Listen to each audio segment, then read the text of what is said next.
So how is everybody going to react to basically being zombified last episode?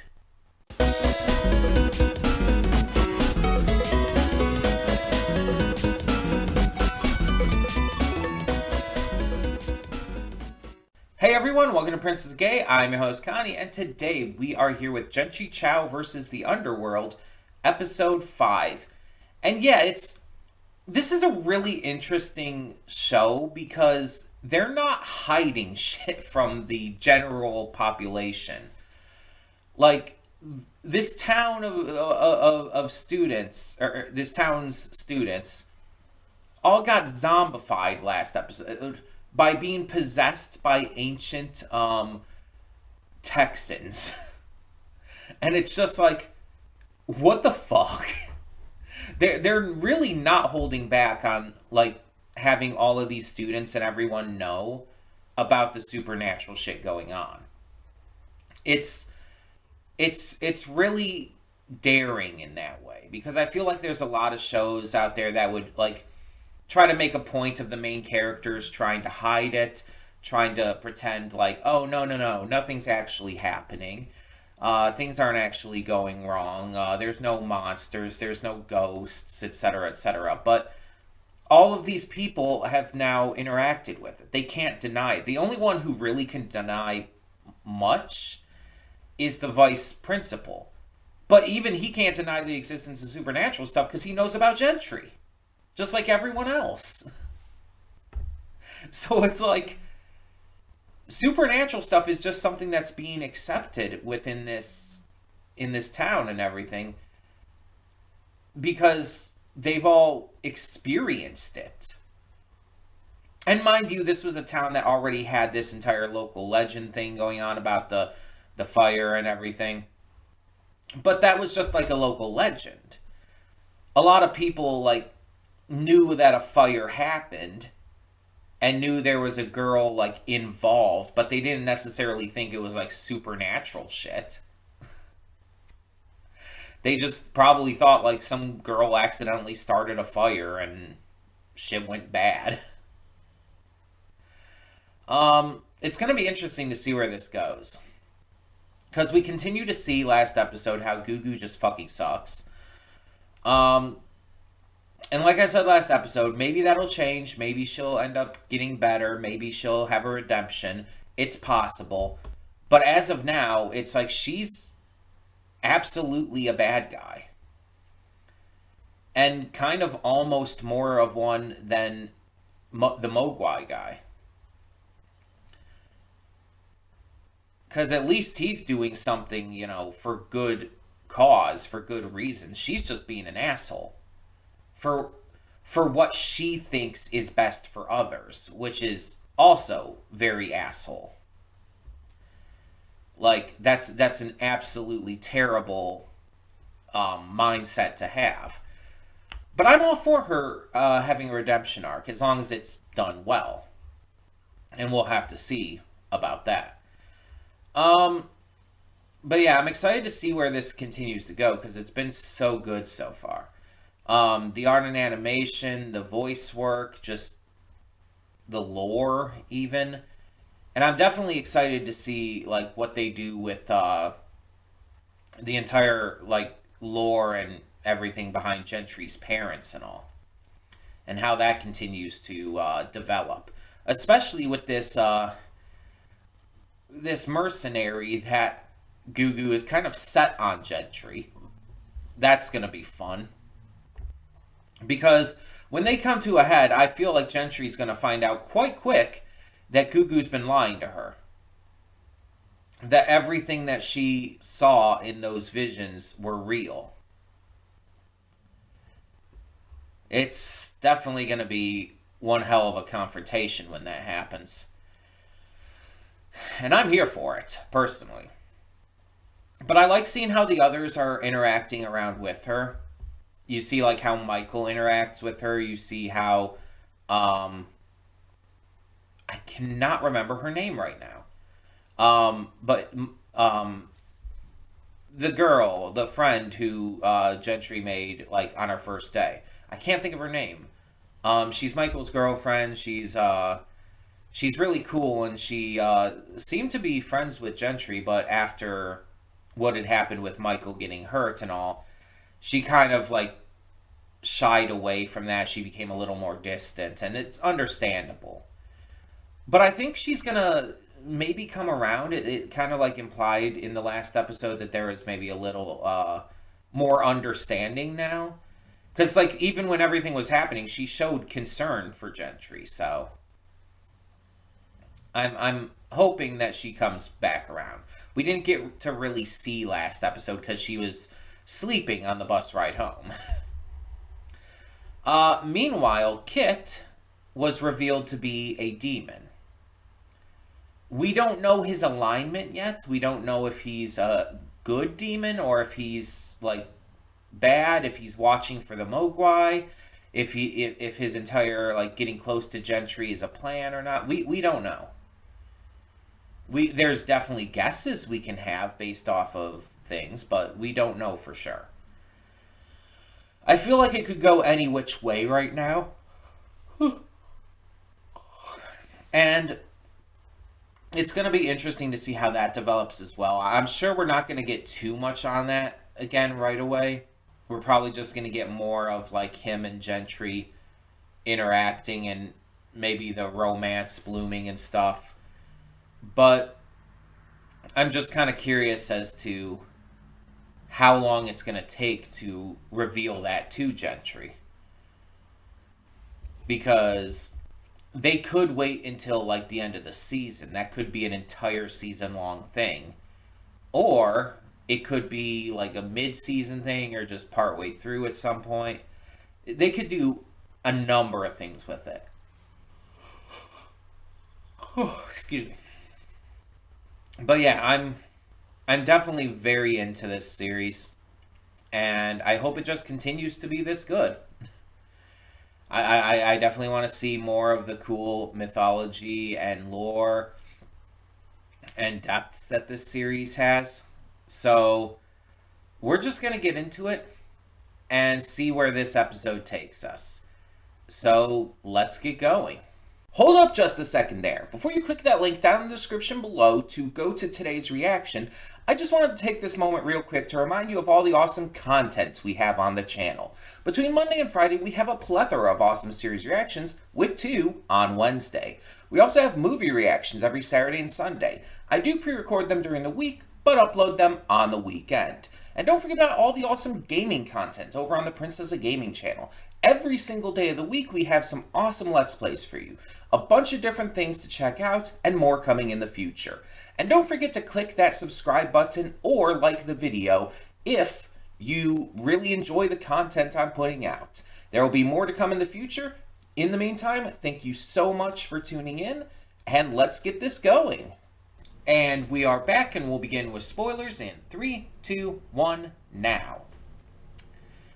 So, yeah, we get to see here what Kit is going through. We find out a lot of information, actually a lot quicker than I was expecting. And we kind of see like how this arc is at least starting to go. So Kit is a painted skin demon. Don't entirely know what that means right now, but he has the ability to like wear this flesh suit and disguise himself as human. I wonder if that has to do with it.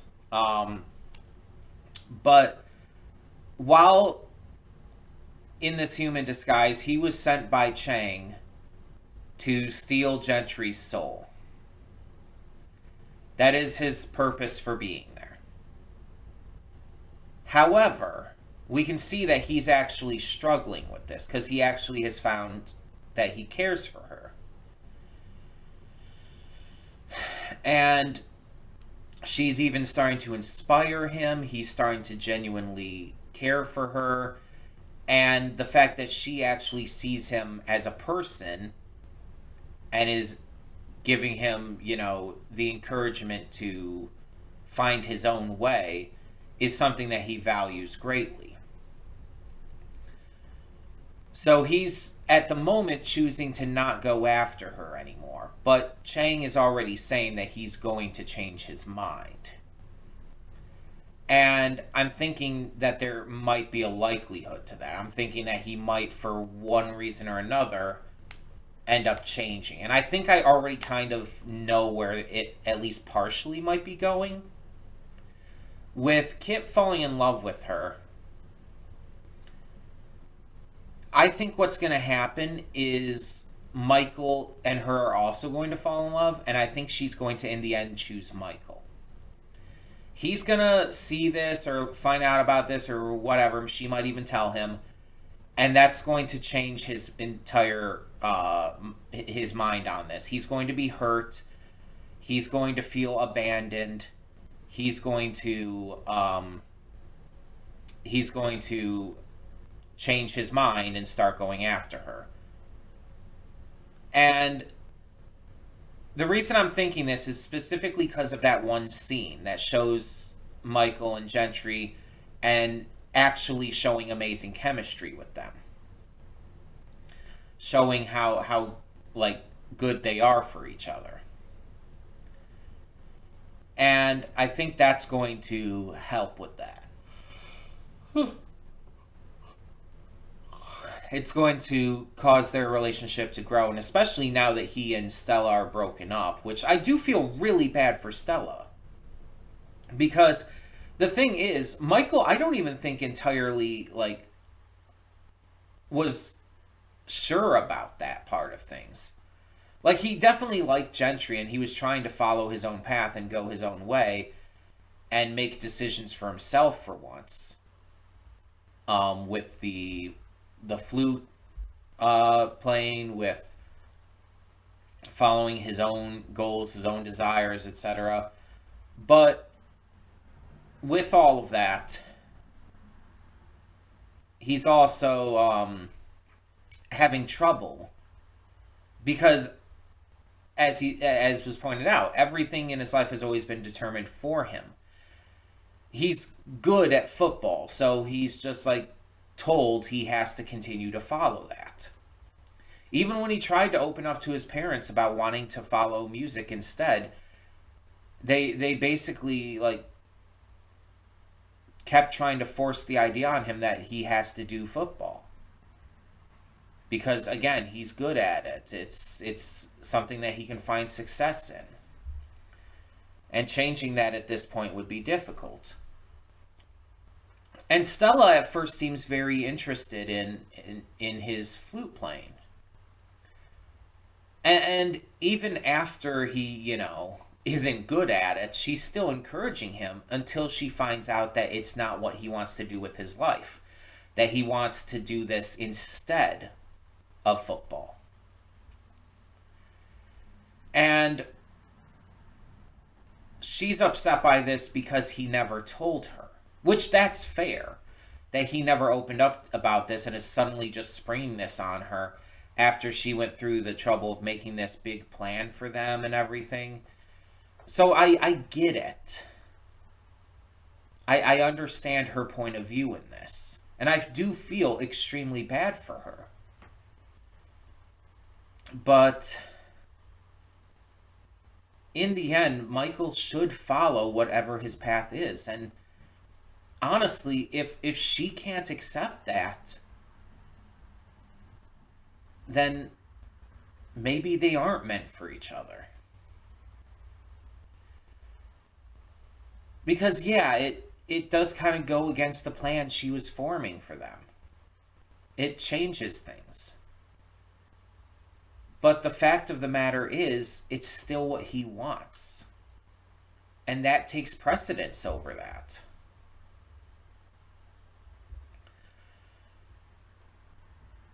And I'm hoping that she does come to realize this, and that she does come to accept him more for what he wants, rather than the idea that she was kind of forcing on him.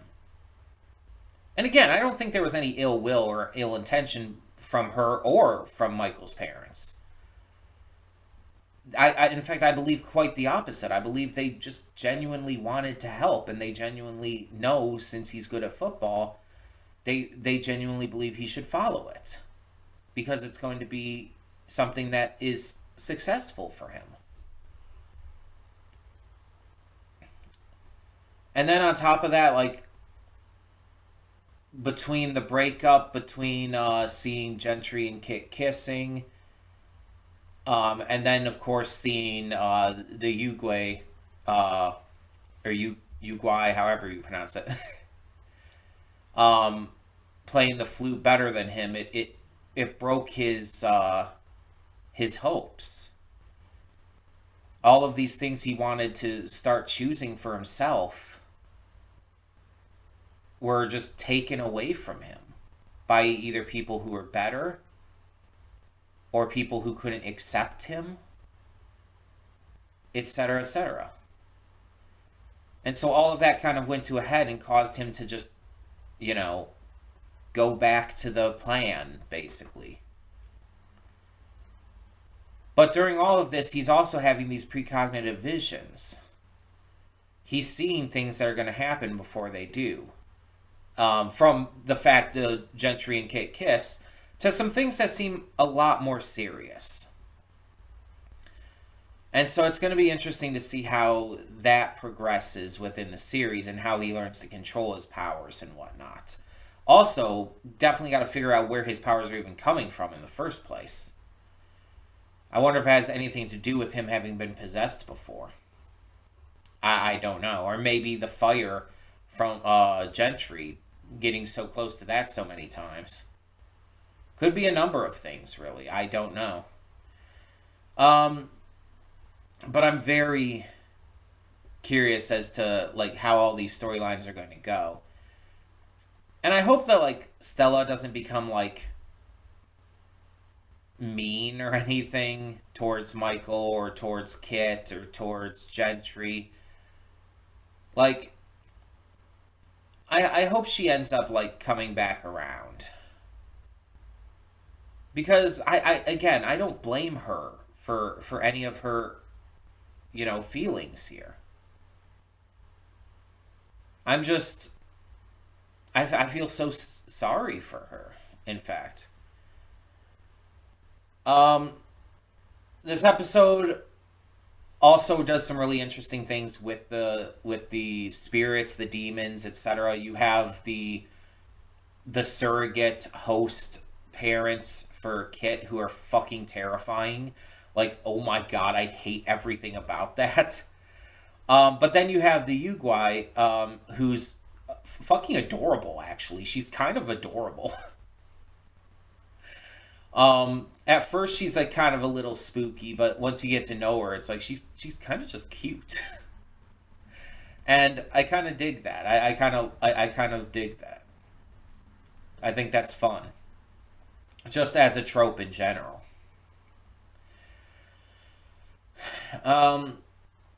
It looked like she was trying to warn Jentry about Kit, though. So she could definitely tell he was a demon. And on top of that, it's unclear exactly what she wanted, what her goal was. She was communicating with Ed through the cereal or whatever that was. Alphabet cereal or whatnot. And I don't know, was the flute playing what she wanted? Did she just want to go in there and, play flute and, just experience music again because she was a music teacher before in her life? It was never quite gone into. If I had to state any negative to this episode, that would be it. That the what was basically kind of a C plot in this was so much of a C plot that it just didn't give us any answers to what was actually happening there. Because the A plot was definitely Michael. With Kit as kind of the B plot, or you could kind of interchange those. But I think Michael was given a little more focus on, a little more attention, but just a little bit more. I would say he came across more as the A plot, while Kit came across more as the B plot. But they both are exceptionally important, obviously. It's interesting, though, that Jentry was kind of a secondary character in this episode. that she kind of took the back seat, allowing those two to shine. I like that though. I like it when main characters can take a seat and let the side characters shine for an episode or two here and there. Um, but yeah, their stories were definitely the highlight here, and I'm definitely excited to see where those go. And I'm hoping for the best for both of them at this point. Honestly, I know both can't end up with Gentry though, so it's like I don't know in terms of that what's gonna happen. But I am curious as to what's gonna happen in regards to like Kit's potential relapse into, I guess you could say, evil again. I also really want to know more about Chang's backstory and his stuff with his daughter and all. Because I feel like there's a lot about that we just don't know yet. And considering that's his entire motivation, I'm very curious. We still haven't touched on the mercenary who's going to be after Gentry yet. We still haven't seen that. We haven't seen um, a lot of stuff, really. We haven't seen Gugu this episode at all. We need to find out more about her parents. Gentry's parents, not Gugu's. There's a lot to still go over. And this actually has quite a few episodes, like more than a lot of shows these days, so I think we'll have time to tell this entire story with ease. Yeah, I'm really enjoying this though. If there's anything I forgot to talk about or just missed or whatnot, please feel free to mention that. Bring it up in the comments, but no spoilers. Do not spoil me to anything from future episodes, like what some of Michael's visions were, for example. No spoilers. That all being said, thank you so much for tuning in. Let me know your thoughts down below. And for now, I'm Connie and I'm signing off. See y'all next time.